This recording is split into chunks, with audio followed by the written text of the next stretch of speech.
Pinamigay ako sa pari at lumaki sa kumbento. Dapat daw magpari din ako, ngunit naging sundalo. Kasama ng mga kaibigan, nang lumaon ay nagsiuwi sa kani-kanilang bahay. Nag-iisang kabataan, kasama ng mga batikan sa digmaan.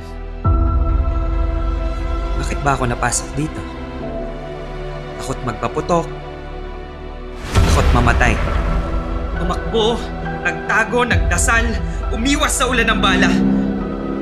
Bakit ba ako napasok dito? Bakit ba ako pumasok dito?